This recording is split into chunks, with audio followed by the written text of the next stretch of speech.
ito, pero ayon kay Jinky, unang kita pa lamang niya sa mansyon, desidido na raw siyang bilhin ito. Naghahanap ako ngayon para sa mga gamit, ganyan. Sino yung pwedeng mag-interior, kung sino yung the best interior designer. Si Jinky na ngayon ang itinuturing na tagapagtaguyod ng yaman at tagapamahala ng Pacquiao Empire. Ang reyna sa buhay ni Pacman, tuloy-tuloy ang pagpapalawak at pagpapatatag ng kanilang kaharian. Bago pa man naging Mrs. Pacman, isang simpleng probinsyana lang si Maria Geraldine Zamora. Sa Balita Bayan ng Kiamba sa Sarangani, nabuo ang pangarap na magandang buhay ni Mrs. Pacman. Ang champ na si Manny Pacquiao.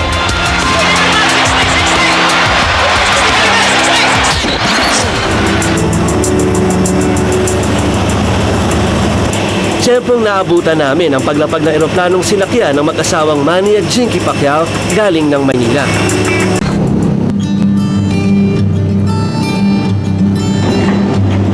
Kinabukasan, maswerte kaming pinaunlakan ng pamilya Pacquiao para makapasok sa kanilang mansyon.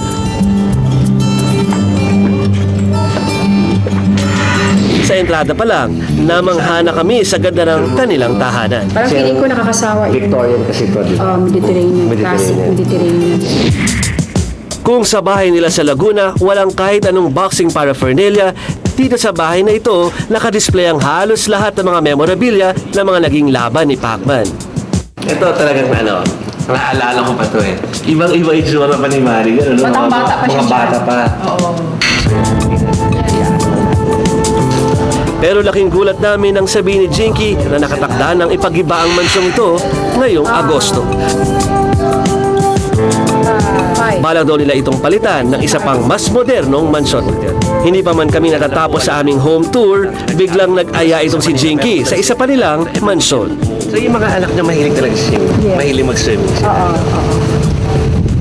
So pero hindi ngayon lady Pero talaga. sana Dahil may makapunta kayo pasok. dun sa mansion ko, yung isa aming isang bahay. Kasi pag i-renovate ko to, dun kami lilipat. Ngayon po ay pupunta tayo sa aming isang bahay. Yung tinatawag naming mansion 2.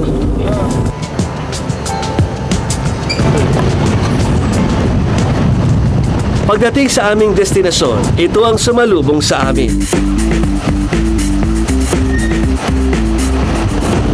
Jinky, napawawa ko. Napawawa ko. Ibang-iba siya. Mas maganda. Para siyang American or parang Miami. Parang gano'n. Amerikano. Kasi mas malaki nga siya. So, maganda. Jinky, ang ganda ng bathtub ko. Yes, oo. Sa tansya ko, hindi hamak na mas malaki ito kumpara sa Mansion 1. Tinatayang 5,000 square meters ang kabuang laki ng mansyong ito at nagkakahalaga ng hindi bababa sa 50 milyong piso. Ang marangyang buhay na tinatamasa ngayon ng pamilya Pacquiao, malayong malayo raw sa kinagisnang buhay nitong si Jinky.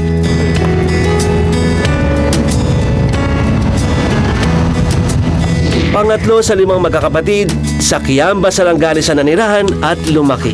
Hindi naman po talaga na mahirap. Yan sa middle class kami. Nakapag-aral sila sa private school. Nagnegosyo-negosyo din ako. Tapos may mga pambot ako doon pang mga isda, ganyan. Tapos may lupa din kami. Yung kopra. Pero kung merong lubos na nakakilala kay Jinky, tsak ito ay ang kakambal niyang si Janet Zamora. Maswerte kami dahil sa kauna-unahang pagkakataon, ngayon lang pumayag si Janet na magpa-interview sa harap ng kamera. Ako po si Jinky. Ako si Janet. Identical twins ang magkapatid kaya marami ang nalilito kung sino nga ba si Jinky at sino nga ba si Janet. So, ugali naman, mas ako mas prangka, tsaka mahiyain siya. Parang sanay na siya. Sanay na sa... Tila nakatakda na nga ang kasikatan sa dugo ng magkapatid. Noon pa man, sikat na sila sa kanilang paaralan, palagi raw silang nananalo sa mga beauty contest. Kami yung parang binuvote ng mga kaklase namin. Na halimbawa pag may mga search ganyan, pag may mga beauty pageant sa school, so kailangan hindi talaga siya lagi sumasali, ako hindi. Oo, nasasali talaga yung names namin.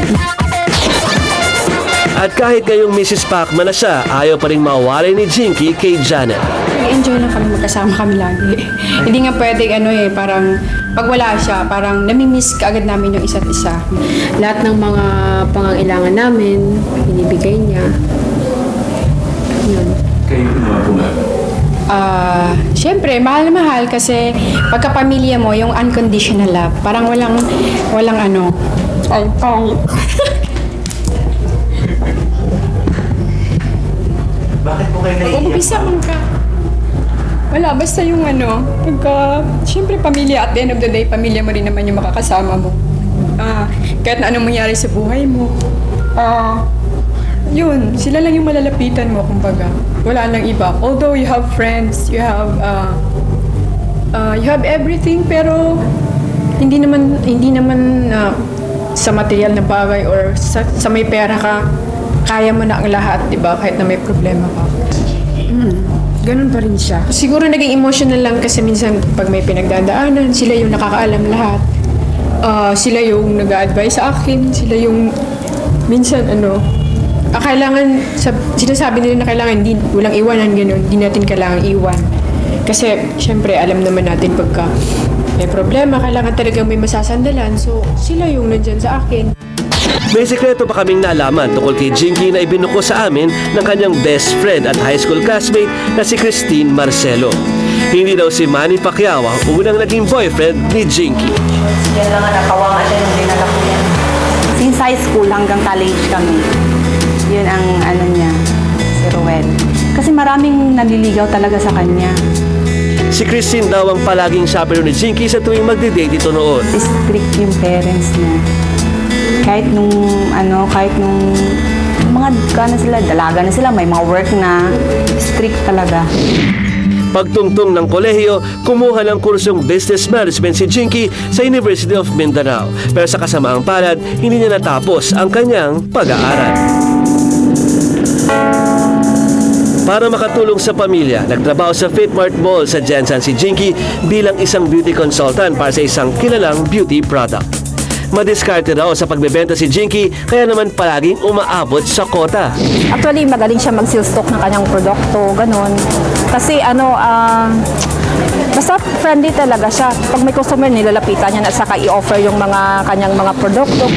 Nagsisimula pa lang noon sa larangan ng boxing itong si Manny. At ang naging tulay sa kanilang pagmamahalan, si Reynaldo Hamora, suhi ni Jinky at alali noon ni Manny sa boxing. Bumalik kami sa Fitmart. Hinamo namin si Jinky na magkain sa labas. Ayaw ni Jinky. Sabi ko na, sama ka na lang kasi nandito man ako, wala mang problema. Total, kakain naman tayo. Malapit na ikasal noon si Manny sa kanyang dating kasintahan, pero iba raw ang naging tama niya kay Jinky. Kaya nagpa siya ang pambansang kamao na iwan ang kasintahan para maligawan ng gusto si Jinky. Sino mag-aakalang ang pagkikita nila sa mall ang siya palang simula ng katuparan ng mga pangarap ni Jinky. Malamay das touch daw sa paghawak ng pera ang may bahay ni Manny Pacquiao. Kaya naman ang sangkatutak nilang negosyo, tuloy-tuloy ang pag-unlad mula Jensan hanggang Maynila.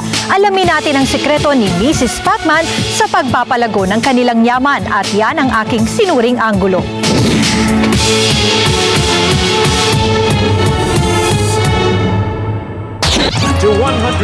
Bilang may bahay ng isa sa pinakamayamang atleta sa mundo, malaki ang papel ni Mrs. Pacman sa pagiging ingat yaman ng kanilang pera at ari-arian. Si Manny Pacman Pacquiao kasi ngayon ang itinuturing na pangalawa sa pinakamayamang non-American athlete sa buong mundo, ayon po yan sa listahan ng Sports Illustrated. Kumikita raw kasi ang pound-for-pound king ng tumataginting na $52.5 million o mahigit 2 bilyong piso. Kaya naman hindi nakapagtataka na magkaroon ng maraming negosyo ang kanilang pamilya. Pero hindi raw biro ang pagpapatakbo ng Pacman Group of Companies. Minomonitor ko lang kung magkano sales everyday. Nagte-text sa akin yung mga supervisor, kung magkano sales ng lahat ng mga business. Yun, tsaka kung ano yung mga ideas na mapapasok sa utak ko na kailangan pwedeng i-implement sa business, yun, tinatawagan ko sila. Ang Pacman Convenience Store ang unang business na naipundar ng mag-asawa sa General Santos City. Lumago ang kanilang negosyo hanggang sa nagkaroon sila ng 11 pang negosyo na nagkalat sa syudad. Kapag nasa Gensan, sinisikap ni Jinky na puntahan isa-isa ang kanilang mga negosyo. Nandito tayo ngayon sa taas ng MP Tower dito sa Maynila. Meron itong 8 palapag at merong 2 floors na parang hotel na binubuksan sa mga guest. Isa sa pinakamalaking investment ng Pacquiao Group of Companies ang MP Tower sa Sampaloc, Maynila. Sa 8 palapag na gusaling ito, matatagpuan ang sari-saring negosyo ng mag-asawa. Meron na silang 4 nga na Team Pacquiao stores sa buong Metro Manila na sa iba't ibang mga mall yan. At ang target daw naman nila na collection o yung quota nila kumbaga sa isang buwan, kada store 1,000,000 piso lang naman. Sir, di ba marami na kayong negosyo? At ang karamihan ng mga negosyo nyo, si Ma'am Jinky yung pinamamahala nyo. Kumusta naman si Ma'am Jinky as a kumbaga businesswoman, as partner? Okay naman, ayos naman. Maganda pagdala niya sa mga business namin at nagsasuggest na lang ako kung anong gagawin. Hindi raw sanay si Jinky na yanagin ng mga chismis. Pero sa pagdaan ng panahon, natutunan na rin daw niyang salagin ang mga ito. Kailangan hindi ka pwedeng basta-basta lang sakta ng lalaki.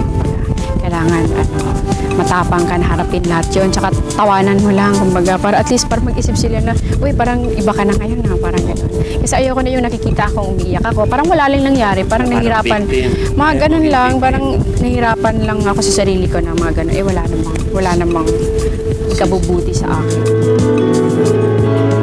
Marahil ang pinakamatinding intriga na hanggang ngayon iniinda ni Jinky ang pambababae di umano ni Manny Pacquiao. Ilang babae na rin ang naling sa pambansang kamao. Say we've never worked together. Ang siste pa, napabalita rin na nagkaroon ng anak sa labas itong si Manny. Lahat daw ito, pinagtiisan ni Jinky. Ano yung pinaka-worst na pwedeng gawin ni Manny para sabihin kayo na talaga? Magkaroon uli siya ng anak sa iba. Parang ganun. Kasi dati, di ba, na-chismis na may anak siya sa iba. Tapos, yun, pag may babae na magkaroon siya ng anak. Ganun. Pero sabi mo, so nagkaroon talaga dati. Ay, lakas. Di ba dati na intriga naman yun? Tinanggap ko na yun dati kung ano yun. Hindi ko naman pwedeng sabihin na confirm ko or na ano. Basta napag-usapan na namin yun. Alam na niya yun. Kung, alam niya na kung ano yun? Yes, alam na niya. Nagkakaintindihan na kayo doon? Oo. Sa kaso na yun? Oo. So basta huwag na lang maulit? Huwag na lang maulit. Kasi pag, ayoko naman yung paulit-ulit. Parang, tapos papatawarin mo ulit. Parang, yung respeto kasi nawawala eh. Diyan nga, bilib ako kay Jinky na pagdating sa mga pagsubok, pagdating sa mga bagay na yan, yung puso niya matibay siya, matibay. Bukod sa pambababae, nachichismis din na mabilis ang nauubos ang yaman ni Pacquiao. Milyon-milyon daw kasi ang tinataya ni Manny sa bisyong kinahuhumalingan ito ngayon, ang pagsusugal sa kasino. Alam mo ako, nagulat ako dito kasi after seeing yung mga properties na dito, saka kinocover ko naman si Manny sa Congress, nung bigla lumabas yung balita na bangkarote or nababankrupt na daw ang pamilya Pacquiao, na parang hindi naman... Ay, hindi naman dapat. So, pero saan ang gagaling yung ganitong mga usap-usapan, ano? Kasi hindi mo naman talaga mapiplease yung mga tao. May mga detractors talaga ng mga gano'n ng mga sinasabi. Kasi merong may maganda, merong pangit. So, intindihin na lang natin yung mga gano'n. Malakas din ang ugong ng balita na tulad ng kanyang asawa, papasukan na rin daw ni Jinky ang mundo ng politika. Paano kung si Manny mag-third term na, di ba? O kailangan ng kahalili dito. Ikaw yung nakikita ng mga tao dito. May clamor ng mga taga-sarangani na ikaw ang pumalit. Hindi rin. Kasi sabi ko na sa kanya, ayoko talaga. Tama na yung susuportahan ko na lang siya kung ano yung gusto niyang gawin. Kung iisipin na kay Jinky na ang lahat ng pwedeng hilingin ng isang babae. Kayamanan, kasikatan, kapangyarihan, isang marangyang buhay na talaga namang kaiinggitan ni numan. Pero may mga bagay na talagang hindi kayang solusyonan ng pera o kapangyarihan. Ngunit nakahanda raw si Jinky na harapin ang lahat ng problema. alang-alang sa kapakanan ng kanyang pamilya. Simple mapagkalinga, ngunit matapang at palaban. Ito ang mukha ng isang Mrs. Pacman.